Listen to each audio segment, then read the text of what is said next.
What's going on, guys? This is Alec here and welcome to episode 7 of my Swansea City career mode. At the start I'm just showing you some finances, things and stuff like that. If you're not interested, skip to 1 minute 31, that's when the first game starts. But yeah, as you can see here, this is some training. Like I said to you guys in a couple of episodes ago, I was only going to show you this every now and then just so you know it doesn't bore you.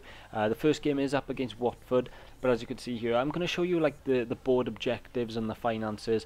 I'm not too interested in all this stuff, but I just thought I'd put it in case you guys are interested. As you can see here, the club worth, the earnings, what our income is. As you can see, transfers there, 81 million, I believe that is.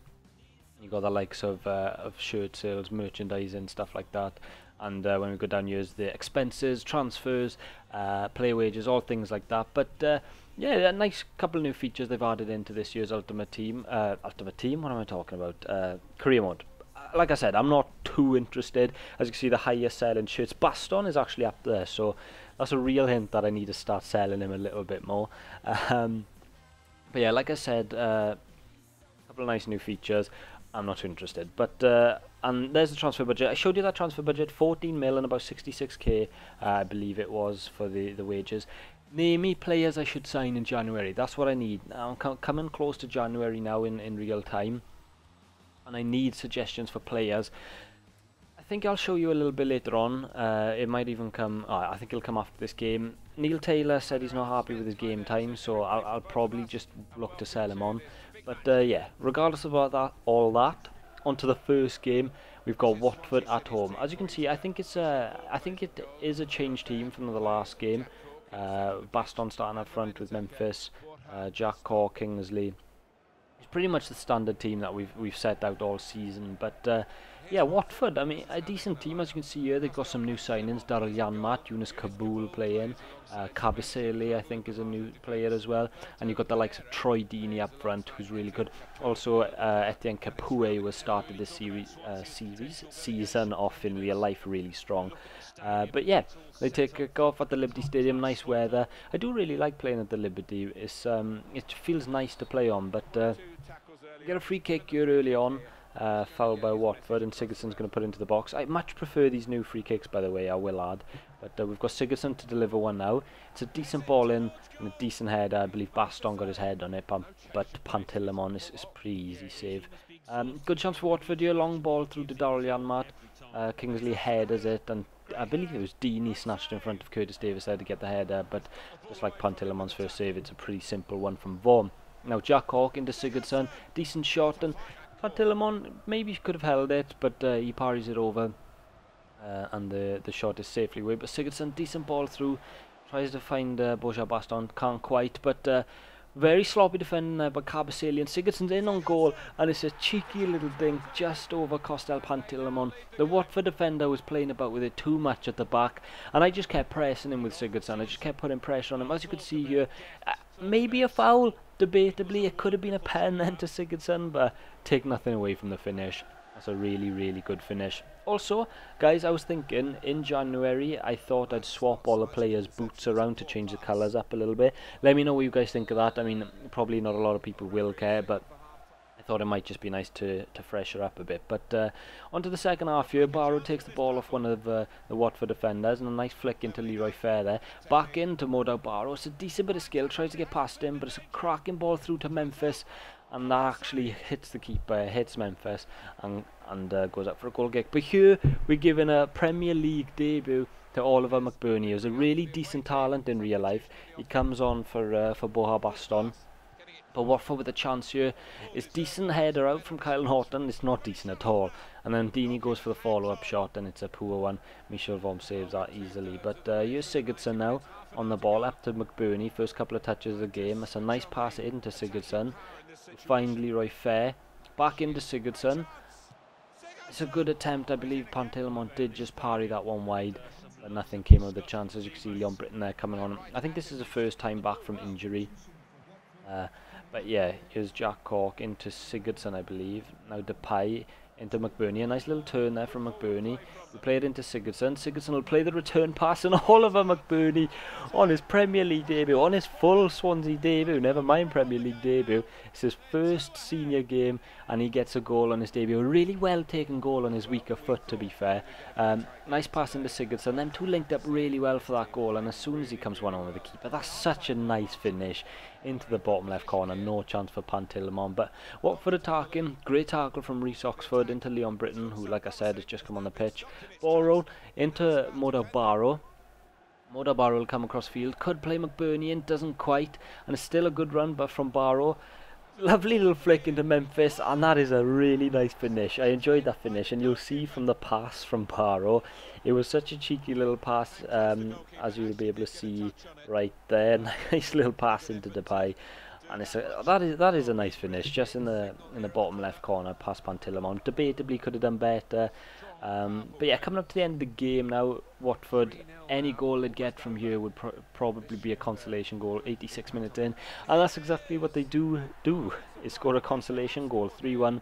I'm not sure who that player that scored was, but lovely ball in, just no one marking, and Vaughan came out to collect it. Could have punched it maybe, but yeah, regardless, Watford make it 3-1.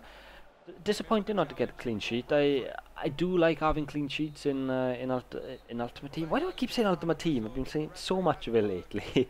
But yeah, 3-1 at home against Watford. It's a game that I would have liked to win. I'm pretty much expected to win, especially after last episode where we beat Arsenal 4-0 away from home, taking that momentum into this game.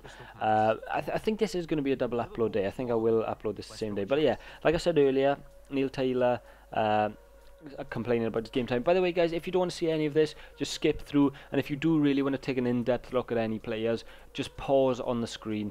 I know this will bore a lot of people, but other people want to know, so I thought I'd show you the stats and the growth. Maybe I'll show you the stats another time, you know, the games to goals ratio. But yeah, we have a couple of people growing. Rhys Oxford, I believe, went up 3. Memphis is going up in some of his stats. Jordi Amat. Let me know what you think about Jordi Amat, because I wasn't too keen on him, just simply for the fact that he was a little bit clumsy in real life. So on the game, I didn't really want to play him too much. But yesterday, he had a really good game against Liverpool. As you can see, Regan Pooler going up in a couple of stats. Sorry, I just burped. But yeah, a couple of our players are growing decently. A lot of them haven't had game time, like Van der Hoorn. Well, Van der Hoorn hasn't had much game time. Neil Taylor is unhappy, he said that to us. I think I'm probably going to offload them. But you can see we've got some good players out on loan. Buffet Gomez, Marvin Emnes, Kyle Bartley, Frank Tabanu, Matthew Grimes, and Josh Ian, I think King and stuff are out on loan like that. But yeah, I'm excited for next season. You know, when everyone comes back, I can take a good evaluation of the squad. Gonna get rid of a few players, and I'm gonna bring in a lot of players. But the focus is on now. The focus isn't on next season. You've got a lot of players out on loan. I'm only realising this now when I'm doing this commentary over. We've got a whole load of players out on loan. It's actually insane. But yeah, another game against Arsenal. Twice in 2 episodes. Arsenal at the Liberty Stadium. I didn't know what to think, because I was playing my weekend team, but so are Arsenal. As you can see, here's the cup run. There's not a whole load of amazing teams in, like no Manchester United, no City. I didn't see the likes of, I was going to say Chelsea, but I think Chelsea were there. And as you can see here, Baston actually starts in this game as well. I decided I wanted to start him, likes of Jefferson Montero. Because you see, even though I've rotated the team, and I think I've made 10 changes, we've still got a really strong team. And there's Arsene Wenger, he'll be wanting to get one back over me after beating them 4-0 away from home. But yeah, like I said, they've got a slightly rotated team. So Danny Welbeck coming in, Rob Holding at centre half, Aurier starting again. But there's a couple of players there that I wouldn't mind signing. El Neni or Coughlin, I think are 2 good players. But I need to stop thinking about transfers. I'm going to leave that all down to you. But Arsenal actually have a goal right off the start. Here's Oxlade-Chamberlain taking it down the right hand side. So easy inside, and he passes it into Aurier. And I'm so lucky that was Serge Aurier taking the shot, because had that been any other player, that could have been a real problem. But here's Dyer. Good ball through to Ki-Sung Young, and he's got a chance to score. He won't. It's a good save from Ospina. It was a pretty poor shot, to be fair, from Ki-Sung Young. But yeah, we go again. Rangel into Nathan Dyer. Good bit of work down the right-hand side. and it's a good cross into Wayne Routledge, who volleys it at the back post. A lovely goal down into this bottom right corner. Well, actually, when you see the replay, you'll probably think that David Ospina could have done better. He probably should have. But nonetheless, it's a good finish. Never mind. No, Ospina could have done a lot better. Poor goalkeeping from the Arsenal man. Again, I'm not sure why Czech isn't playing. I could understand in this game.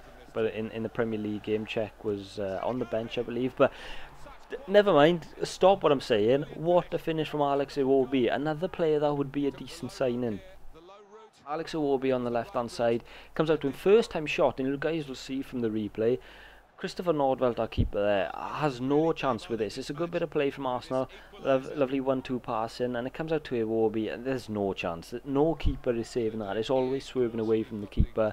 But a chance for Arsenal here. Free kick at half-time is cleared out. Comes to nothing. We've actually got a chance of a counter-attack here, but referee decides that's it. That'll be the first half. 1-1 is not too bad. I don't really want to take this to a replay.